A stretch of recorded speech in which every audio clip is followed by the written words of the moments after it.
The sweet folk sounds from places like KwaZulu-Natal, Mpumalanga, the Eastern Cape, the Free State and others provided the foundation to South African music.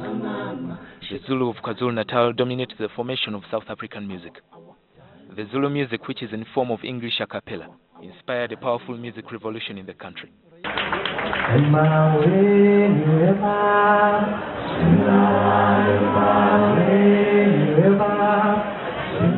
Christian groups used this form of music as a generic to develop gospel sounds. This music brought to the limelight many artists who would later influence modern-day South African music. Enoch Sotonga, a product of this genre, is remembered for composing Nkosi Sikeleli Africa, the South African national anthem.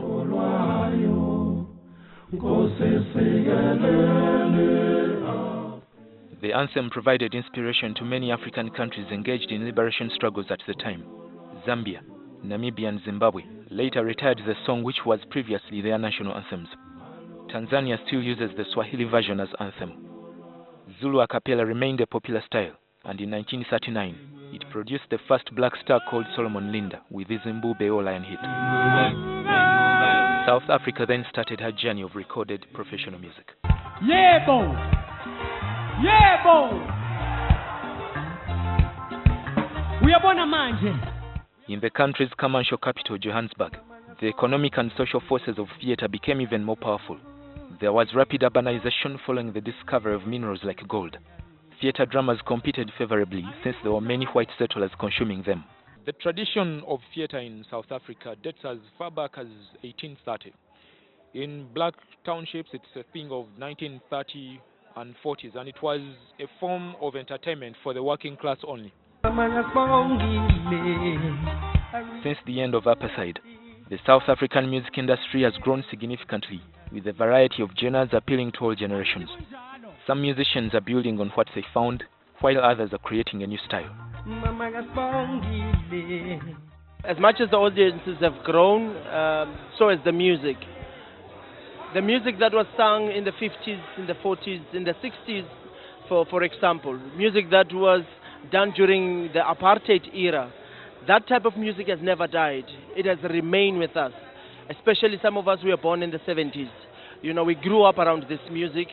As much as we do other stuff, like for example now there's hip-hop. Hip-hop is big in South Africa. There is still those melodies, those tunes that come from that era. If you can check, we had the, the Starter Mia was singing by Lady Smith Black Mambazo. As well, we had the Brenda Fassis, we had the Brahu Masikel and the Kaipa Semenya. And there's us.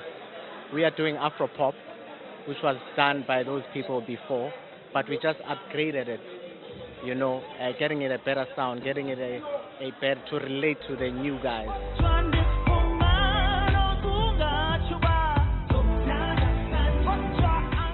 Afrikaans music, kwaito, soul and jazz, bubblegum music, which catapulted Von Chaka Chaka to fame in the 80s, reggae made popular by the late Lucky Dube in the 90s, constitute some of South Africa's contemporary music. Then kwaito was formed in 1994, just after we got the democracy. And that sound, it went for about 10 years. Now it's back again, but it's hip-hop now. It's been transformed to another level.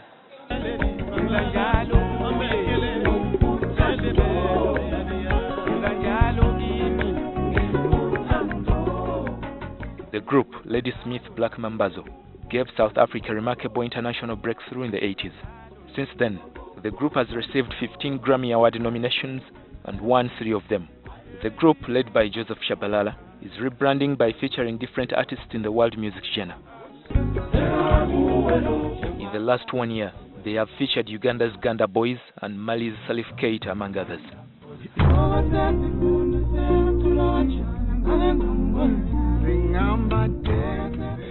And if you can listen to our music mostly, we talk about the positive messages, such as talk about Africa unite, Africa let's live together, let's love one another. And we still have love song. There's a song that we do, it's called Ngifuna Ekhaya Africa as well. We are proud of we are proud of being African.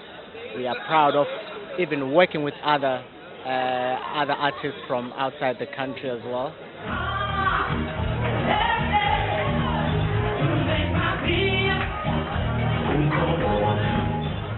Contemporary artists in South Africa want to go beyond the borders and create impact in the rest of Africa and the world. Innovation and competitiveness count a great deal. Protest messages and appeal for freedom were the key ingredients of music in pre-apartheid South Africa, but that is no more. Artists now venture into themes of romance and social life, which are common in all music markets. Audiences are also increasingly consuming what they easily identify with. So, a South African song about a modern-day Cape Town may not appeal to a consumer in East Africa. This trend means that artists, not only in South Africa, but wherever music is consumed, have a harder task identifying what their audiences will easily appreciate. Frank Walusimbi, NTV Talking Arts.